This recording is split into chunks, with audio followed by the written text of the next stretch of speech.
আসসালামু আলাইকুম এভরিওয়ান। আজকে একটি হলুদ প্রোগ্রামের ইনভিটেশন ছিল। আর হলুদ ছিল আমার হাসব্যান্ডের ফ্রেন্ডের। অ্যান্ড প্রোগ্রামটির আয়োজন করা হয়েছিল লালবাগের water garden restaurant and convention হলে। অনেকদিন পর আজকে সবার সাথে দেখা হলো অ্যান্ড সবার সাথে দেখা করার পর আমরা হালকা পাতলা একটু নাস্তা করে নিয়েছিলাম। যদিও আমরা অনেকটা লেট করে গিয়েছি, ভেবেছিলাম অনেক কিছুই মিস করে ফেলবো। তো যে আমরা যা ছিল সব কিছুই একটু একটু করে ট্রাই করছিলাম। কালাই রুটির সাথে ভর্তাগুলো অনেক বেশি মজা ছিল আর অনেক বেশি স্পাইসি ছিল। এতটাই স্পাইসি ছিল যে আমি খুব বেশি খেতে পারিনি। আর সাথে একটু মিষ্টি খেতে হয়েছিল। তো আমরা সবাই মিলে অনেক বেশি মজা করছিলাম। অনেকদিন পর সবার সাথে দেখা। তো এই যে তাইফা মুনি একটু দুষ্টুমি করছিল। বাবুটাকে অনেকদিন পর দেখতে পেলাম আজকে। তো আমার হাসব্যান্ডরাও তার ফ্রেন্ডরা মিলে সবাই মিলে অনেক এনজয় করছিল। এরপরে আমরা একটু গরম, গরম স্যুপ খেয়ে নিলাম। আর স্যুপ খাওয়ার পর আমি চা খেয়েছিলাম। চাটা অনেক বেশি মজা ছিল, জাফরানি চা। তারপর আমরা সবাই সাফওয়ান বাবুর ডান্স এনজয় করলাম। অনেক বেশি ভালো লাগছিল। আর আমি আমার ফাওয়াদ বাচ্চাটাকে অনেক বেশি মিস করছিলাম। আমার ফাওয়াদ বাচ্চার সামান্য ঠান্ডা লেগেছে, তাই ওকে নিয়ে যাইনি। কিন্তু সারা প্রোগ্রামে আমি আমার ফাওয়াদকে অনেক বেশি মিস করেছি।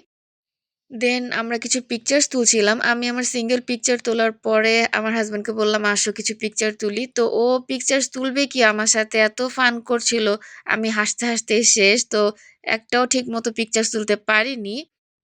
দেন পিকচার্স তুলে হাসি ঠাট্টা করে আমরা সবাই খেতে চলে যাই। কারণ অনেকটাই লেট হয়ে গিয়েছিল। আর যেহেতু ফাওয়াদকে বাসায় রেখে গিয়েছি ওর নানুর কাছে, তো এজন্য আর খুব বেশি লেট করিনি।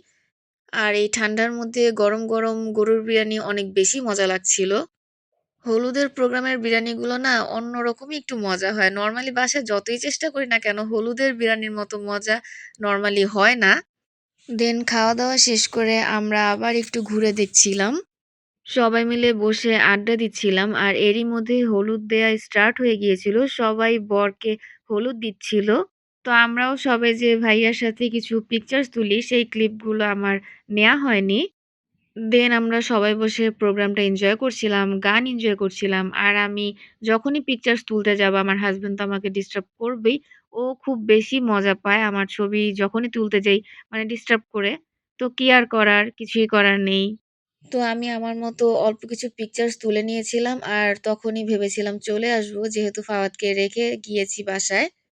তো সবার সাথে দেখা করে বিদায় নিব। অমনি বাচ্চাদের নিয়ে আবার বিজি হয়ে গিয়েছিলাম। তাই আবার একটু লেট হয়ে গিয়েছিল। এই যে একটু আরবা বাবুর সাথে দুষ্টামি করছিলাম। ও তো অনেক ছোট বাবু, আঙ্গুল খাওয়াতে ব্যস্ত ছিল মাশাআল্লাহ। তারপর একটু সায়ান বাবুকে নিয়ে দুষ্টামি করলাম মাশাআল্লাহ। ও আরকি আমাকে ভয় দেখাচ্ছিল। তো খুবই হাসি পাচ্ছিল আমার।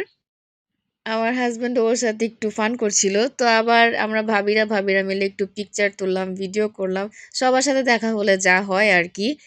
আর বরের জন্য যে ডালা পাঠানো হয়েছিল মেয়ের বাসা থেকে সেগুলোও সুন্দর করে সাজিয়ে রাখা হয়েছিল। সেগুলোও দেখছিলাম। এরপর আমরা ভাবিরা মিলে একটু দুষ্টামি করছিলাম, পিকচার তুলছিলাম। এতদিন পর সবার সাথে দেখা তাই একটু মজা করছিলাম আরকি সবাই। এরপরে আমরা সবাই গান এনজয় করছিলাম। বাচ্চারাও অনেক এনজয় করছিল। বাচ্চারা ডান্স করছিল। আর গানগুলো আসলেও অনেক বেশি ভালো ছিল।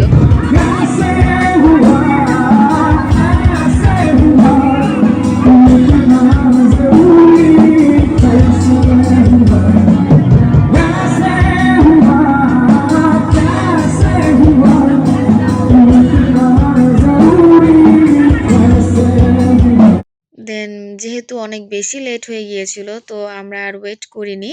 সবার সাথে দেখা করে আমরা বিদায় নিয়ে নিয়েছিলাম।